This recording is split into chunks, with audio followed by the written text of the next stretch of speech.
Greetings, my name is Dr. Severita Sanchez. Welcome to our Child Abuse Prevention Conference. It takes a team to protect a child. It's an exciting time for the Children's Advocacy Center of Laredo-Webb County as we continue in our quest to eradicate child abuse while remaining child-centered.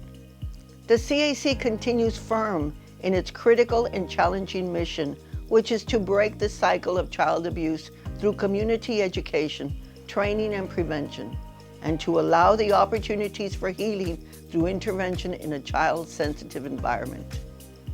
Our organization is facing many challenges at a time when child abuse is a widespread global problem that is essentially universal, rather than one limited chiefly to our corners of the world.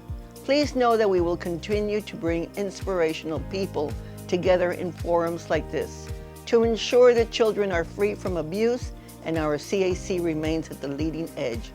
I want to thank you for joining us today and have an outstanding conference experience. Thank you.